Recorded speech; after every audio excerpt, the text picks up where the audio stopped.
Alright folks, this video we're going to review this Jackson Pro Series Lightning Crackle Rhodes 24 fret guitar. Alright, so let's start with the body material. You've got a basswood body, and the paint is Lightning Crackle. So if you've seen how they do this, it's kind of cool. Of course, the Rhodes body style, and of course, if you own one of these, folks, you got to be careful with these points, right? Easy to ding up. Inside of this, we of course have two humbuckers, Seymour Duncans. Do some serious metal with these guys. Of course, to match the paint, they have a blue and a white cover on them, which is really cool. This is a Floyd Rose 1000. All right, let's turn on a little light here, folks. This one does not say special on it. Okay, so this is a little closer to the original, but one thing I don't really care for so much is the fine tuners. I don't know if I get in there with some WD-40, graphite, whatever, if they will spin a little smoother, but sometimes they feel a little locked up, you know what I mean? So, and this is a brand new guitar, right? So that's kind of surprising. Volume knob here, three-way switch, tone. The guitar is very well balanced, just so you know.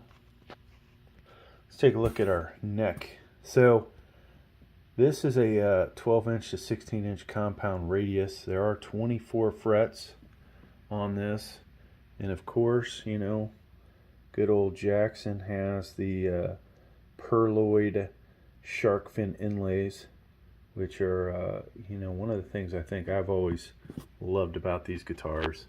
On top of it, that headstock is pretty awesome.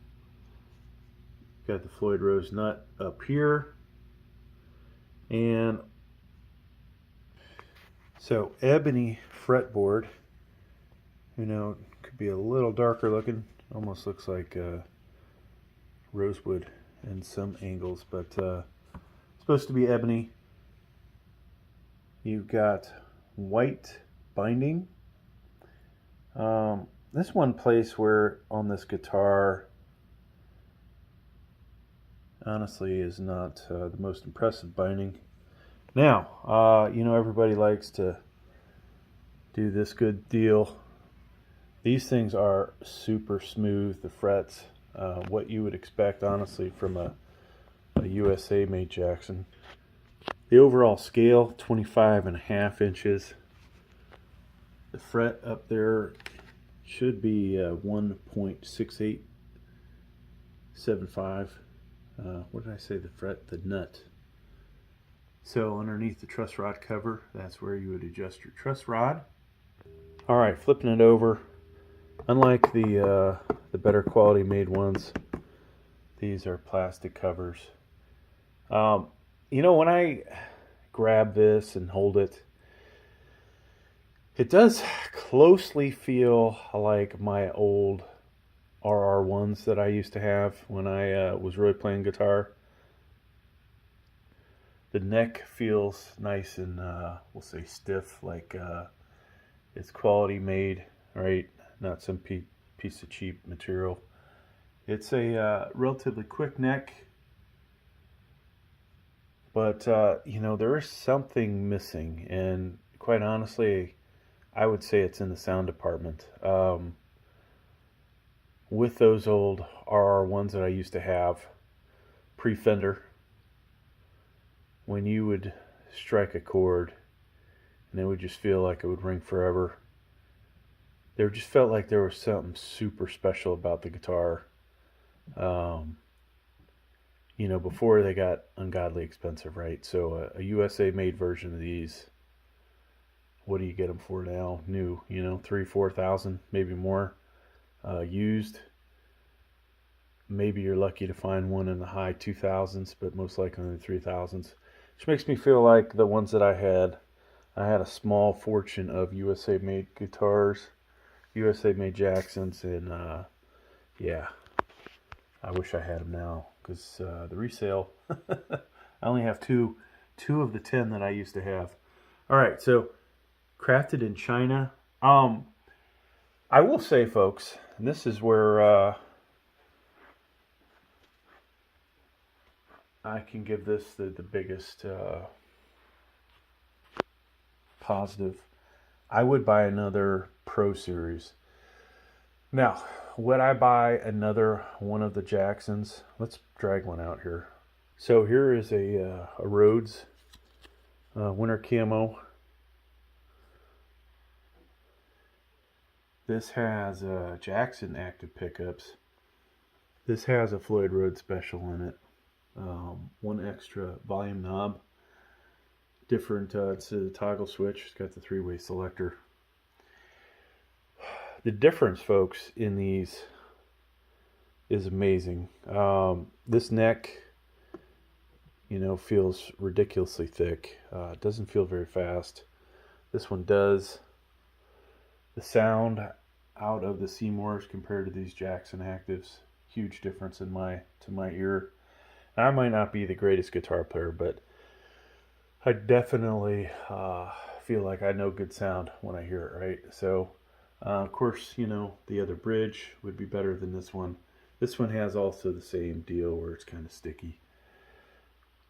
You know, the overall look, had this had an ebony fretboard, it would look, you know, a little better, I'd say, because that black or the darker fingerboard would look better with the overall paint on that. But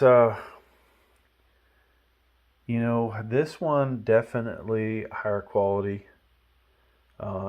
This guy's made in Indonesia, which they make lots of great guitars in Indonesia. So I can't really say that the Chinese versions of Jackson guitars are that much better, but obviously they put better components in here.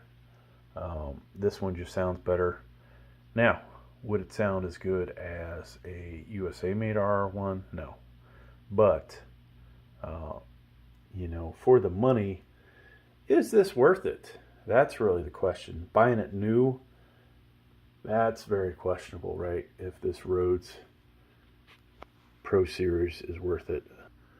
But if we, you know, put them side by side, I think you can tell there's definitely quality difference, right? And so, plus this one has the reverse headstock. If you like that over that, that might be a key point to some of you. There are a lot of things, you know, similar quality. The tuners, both are, you know, in my opinion, not the best. Obviously, truss rod covers very similar. The nuts, you know, one goes with the special, one goes with the 1,000. Not much of a difference there. These frets, couldn't remember if these are stainless steel, but they are super polished and smooth, which, you know, nickel could get like that, but these are definitely better frets over here. We already discussed the pickups, we discussed that. Personally, I'm actually kind of a fan of the dual volume setup. I like that a little better, but you know, the toggle switch doesn't take up as much real estate and potentially looks a little nicer on this guitar. I'm actually surprised this doesn't have it in there, because I would assume that is easier to install. Tone knob, you know, honestly, for me, guitar playing, I'd rather not have a tone knob at all on the guitar. One volume and the 3-way selector switch is all I want. But yeah, getting back to this, would I buy this guitar again? I can tell you one thing, I would not buy this guitar, and I got a good deal on that one. So that was $500. These guitars, you know, are like $11.99. Sometimes you can get them cheaper. There's all kinds of variations of them. If you can find one for $800 or less on eBay or at Guitar Center, folks, that's where I would spend my money. But overall, yeah, I do like this guitar a lot. I will not be getting rid of it. This guitar, it's got a limited life here at the house. All right. Thanks for checking out my video. Please like, please subscribe.